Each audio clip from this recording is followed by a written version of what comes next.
आइए दोस्तों देखते हैं। औसत का बहुत ही ज़्यादा अच्छा टाइप है और मैं आपको बता दूं ये औसत का जैसे जो आपने कैलेंडर पढ़ा होगा रीजनिंग में उस पर जो आधारित क्वेश्चन होते हैं उस पर आधारित ये औसत का क्वेश्चन है। जैसे आपने कभी कैलेंडर पढ़ा होगा, आपने जब कंपटीशन की तैयारी कर रहे हैं तो आपने कैलेंडर बिल्कुल पढ़ा होगा। तो जैसे कैलेंडर में बोलता है ना कि उसकी शिव को याद है कि उसके भाई का जन्मदिन 13 के बाद है, 15 मई से पहले है, और जबकि उसकी बहन को याद है कि 19 मई के बाद है और 20 से पहले है, और उसकी माँ को याद है कि इसके इतने के बाद है और इतने से पहले है। तो आपने ऐसा क्वेश्चन बिल्कुल पढ़ा होगा कैलेंडर में। अब ये उसी पर आधारित ये क्या औसत का क्वेश्चन बना दिया है एग्जामिनर ने, क्योंकि एग्जामिनर बहुत ही ज़्यादा चालाक होता है, ठीक है ना। बिल्कुल अगर आपने रीजनिंग में कैलेंडर का वो टाइप पढ़ा है तो आप इस क्वेश्चन को कर जाएंगे, बिल्कुल उसी पर आधारित टाइप है। और मैं आज की वीडियो में 2 क्वेश्चन बताऊंगा और आपको दोनों क्वेश्चन अच्छी तरीके से समझने हैं। अगर आप दोनों क्वेश्चनों को अच्छी तरीके से समझोगे जब ही आपका ये टाइप क्लियर होगा, अन्यथा आप गलती कर सकते हैं। क्योंकि जो जैसे इसमें बोला है कि 68 किलोग्राम से ज़्यादा नहीं हो सकता, लेकिन उसमें बोलेगा 68 किलोग्राम से कम, ठीक है ना। जैसे बीच में बोला है कि उसके पिता का मानना है कि उसका भार 68 किलोग्राम से ज़्यादा नहीं हो सकता या 68 किलोग्राम से कम नहीं हो सकता, तो वो आपको ध्यान रखना है ऐसे क्या बोलेगा। अगर आप दोनों इन क्वेश्चनों को देख लेंगे तो आपका डाउट, मैं कहता हूँ आपका डाउट नहीं रहेगा इस प्रकार के क्वेश्चन में। इसलिए मैं एक वीडियो में 2 क्वेश्चन लाता हूँ, ठीक है ना। तो देखते हैं बिना कुछ देरी के। टाइप का पहला क्वेश्चन है, शिव का मानना है कि उसका भार जो वजन है वो 65 किलोग्राम से ज़्यादा है लेकिन 72 किलोग्राम से कम है, और शिव की बहन उससे सहमत नहीं है और वह सोचती है कि शिव का भार 60 किलोग्राम से ज़्यादा लेकिन 70 किलोग्राम से कम है। उनके पिता का मानना है कि उसका भार 68 किलोग्राम से ज़्यादा नहीं हो सकता। यदि वे सभी अपने अनुमान में सही हैं तो शिव के विभिन्न संभावित भारों किलोग्राम का औसत क्या होगा, ठीक है ना। अब देखिए शिव का मानना है, देखिए वहां तो हम क्या बोलते थे, ओनली जैसे जो कैलेंडर में डेट बोलते थे कि 13 मई के बाद है, 19 मई से पहले है, लेकिन यहाँ क्या बस वजन दे दिया किलोग्राम में, ठीक है ना। अब देखिए शिव का कह रहा है, शिव का मानना है कि उसका भार 65 किलोग्राम से तो ज़्यादा है, मतलब 65 किलोग्राम भी नहीं है, 65 किलोग्राम से ज़्यादा है, और 72 किलोग्राम से क्या है, 72 किलोग्राम से क्या है, कम है। 72 किलोग्राम भी नहीं, उससे कम है, ठीक है ना। तो इसके जो संभावित भार क्या हो सकते हैं, ठीक है ना। 66 किलोग्राम हो सकता है, 67 हो सकता है, 68 हो सकता है, 69 हो सकता है, 70 हो सकता है और 71 हो सकता है, ठीक है ना। अब शिव की बहन उससे सहमत नहीं है और वह सोचती है, अब शिव की कौन है, बहन। अब शिव की बहन अनुमान लगाती है और वो कहती है कि शिव का भार 60 किलोग्राम से तो ज़्यादा होगा, 60 किलोग्राम से ज़्यादा होगा लेकिन 70 किलोग्राम से क्या होगा, कम होगा। अब देखिए अभी पहले मैं बिल्कुल इसका लॉन्ग में समझा रहा हूँ, ठीक है ना। अभी मैं शॉर्ट में भी समझाऊंगा कि इसे जल्दी कैसे कर सकते हैं, क्योंकि मेरा मकसद क्या है, ये टाइप आपके अच्छी तरीके से क्लियर हो जाए। अब देखिए 60 किलोग्राम से ज़्यादा लेकिन 70 से कम है, तो 61 हो सकता है, 62 हो सकता है, 63 हो सकता है, 64 किलोग्राम हो सकता है, 65 हो सकता है, 66 हो सकता है, 67 हो सकता है, 68 हो सकता है, 69 किलोग्राम हो सकता है। और उसके पिता का मानना है, शिव के पिता क्या कह रहे हैं, उसके पिता का मानना है कि उसका भार 68 किलोग्राम से ज़्यादा नहीं हो सकता, मतलब 68 किलोग्राम से ज़्यादा नहीं हो सकता। 68 किलोग्राम हो सकता है लेकिन इससे 68 किलोग्राम से प्लस नहीं हो सकता, ठीक है ना। 68 किलोग्राम चल जाएगा लेकिन इससे प्लस नहीं हो सकता है, ये चीज़ बोली है, ठीक है ना। नो नहीं बोला कि 68 किलोग्राम से कि कम है, ये नहीं बोला, इस चीज को समझिए।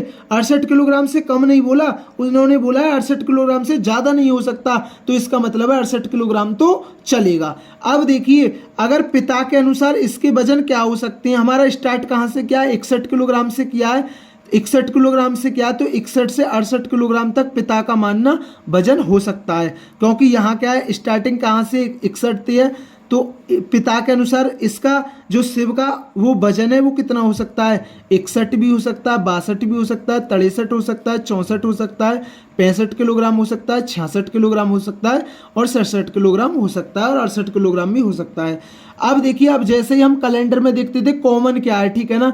अब देखिए 66, इसमें 66 है, इसमें भी 66 है, तो इसमें भी 66 है, इसमें 67 है, इसमें भी 67 है, इसमें भी 67 है, इसमें भी 68 है, इसमें भी 68 है, इसमें भी 68 है। जो तीनों में कॉमन है उसी को हम लेते हैं, ठीक है ना। 66 यहाँ भी है, यहाँ भी है, यहाँ भी है, 67 यहाँ भी है, यहाँ भी है, यहाँ भी है, 68 यहाँ भी है, यहाँ भी है, यहाँ भी है। तो इसके जो जो शिव का वजन है ना वो कितना हो सकता है, वो 66 किलोग्राम हो सकता है या 67 किलोग्राम भी हो सकता है या 68 किलोग्राम भी हो सकता है।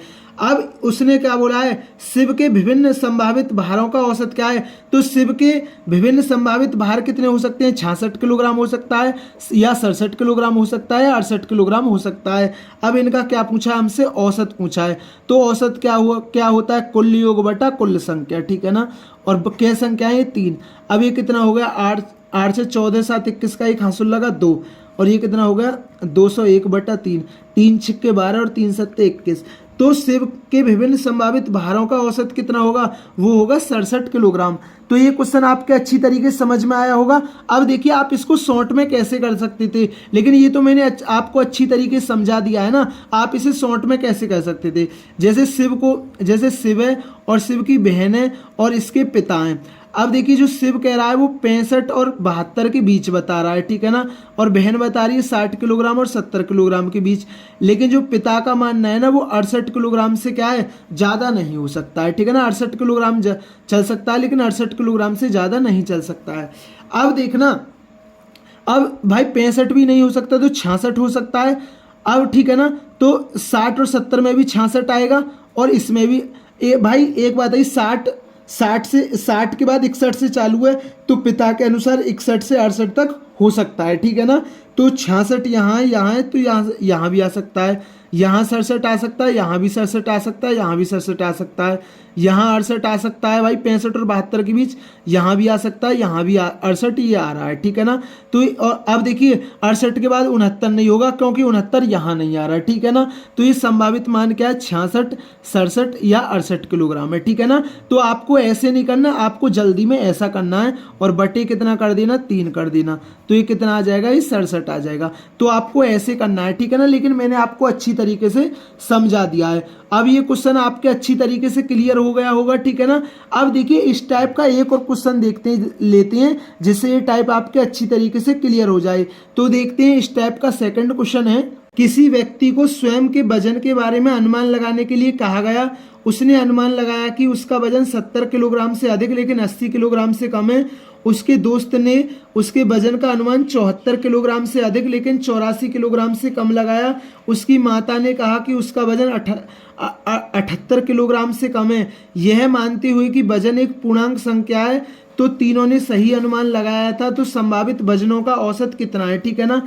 अब देखिए उसका अनुमान, देखिए 70 किलोग्राम से अधिक, समझना मैं शॉर्ट में करूंगा, 70 किलोग्राम से अधिक लेकिन 80 किलोग्राम से क्या होगा, कम होगा, ठीक है ना। 70 किलोग्राम से अधिक लेकिन 80 किलोग्राम से क्या है, कम होगा। और उसके दोस्त ने उसका वजन 74 किलोग्राम से क्या लगाया, अधिक लगाया, लेकिन 84 किलोग्राम से क्या लगाया, कम लगाया। और उसकी माता ने कहा उसका वजन 78 किलोग्राम से कम है। अब यहाँ कम बोला है, यहाँ 78 किलोग्राम से ज़्यादा नहीं बोला, यहाँ 78 किलोग्राम से कम बोला है, मतलब 78 किलोग्राम से कम ही चलेगा। अब देखिए अब कहाँ से स्टार्ट है, 70 के बाद 71 से स्टार्ट होगा तो यहाँ ही 71 किलोग्राम आएगा, ठीक है ना। यहाँ किससे स्टार्ट होगा, यहाँ 71 किलोग्राम से स्टार्ट होगा क्योंकि यहाँ क्या भाई 70 के बाद 70 तो हो नहीं सकता, 70 के बाद 71 से स्टार्ट होगा ना। तो इसलिए यहाँ क्या आ सकता है, यहाँ जो मान है पहला वो क्या आ सकता है, 71 आ सकता है, ठीक है ना। यहाँ क्या आ सकता है, 71 आ सकता है, ठीक है ना। 71 आएगा, ये 71 कोष्टक में नहीं लेंगे हम, 71 आएगा, ठीक है ना। तो 71 से और 78 से कम हो सकता है, ठीक है ना। अब देखिए यहाँ 70 से चालू है, यहाँ 74 से है, तो इसे देखिए 74 के बाद क्या आता है, 75 आता है। तो 75 इसमें भी होगा भाई 70 और 80 के बीच, और इसमें भी होगा 75। अब 75 के बाद 76 यहाँ भी होगा, यहाँ भी होगा, और 76 यहाँ भी होगा। अब देखिए 77 देखिए, ठीक है ना। अब 77 यहाँ भी होगा, अब यहाँ भी होगा 77 और यहाँ भी होगा, ठीक है ना। अब यही होंगे, ठीक है ना। अब ये क्या होंगे, यही होंगे, ठीक है ना। अब देखिए भाई 75 हो सकता है या 76 हो सकता है या 77 हो सकता है। अब 78 लूँ तो मैं, लेकिन ये तो 78 किलोग्राम की मना कर रहा, बोल रहा है कि 78 किलोग्राम से कम है, तो हम अब 77 से ऊपर वैल्यू तो ले नहीं सकते। तो इसके संभावित मान या तो 75 किलोग्राम हो सकता है, या कितना हो सकता है, 76 किलोग्राम हो सकता है, या 77 किलोग्राम हो सकता है, ठीक है ना। तो उसने क्या बोला है, संभावित वजनों का औसत कितना है। अब देखिए उस वो ऑप्शन में ऐसा भी दे देगा कि उसका संभावित मान क्या है। तो ऑप्शन में थे 75, 76, 77 में से आपको 75 किलोग्राम या 76 किलोग्राम या 77 किलोग्राम में से एक मिलेगा। लेकिन आप यानी क्या पूछा है, औसत पूछा है, ठीक है ना। तो औसत क्या होता है, कुल योग बटा कुल संख्या, ठीक है ना। अब ये 7 5 गो 6 5 11 और 7 18 का 8 हंसुल लगा 1, 7 21 और 1 22। अब ये कितना हो गया, 3 7 21, 3 6 18, तो कितना हो गया 76 किलोग्राम। तो उसने क्या बोला है, तीनों ने सही अनुमान लगाया है, तो संभावित वजनों का औसत कितना होगा, वो होगा 76 किलोग्राम। तो दोस्तों ये औसत का बहुत ही ज़्यादा अच्छा टाइप था और ये आपके अच्छी तरीके से क्लियर हुआ होगा। अगर दोस्तों चैनल पर नए हैं तो चैनल को जरूर सब्सक्राइब किया करें, वीडियो पसंद आई हो तो वीडियो को जरूर लाइक किया करें। थैंक यू दोस्तों।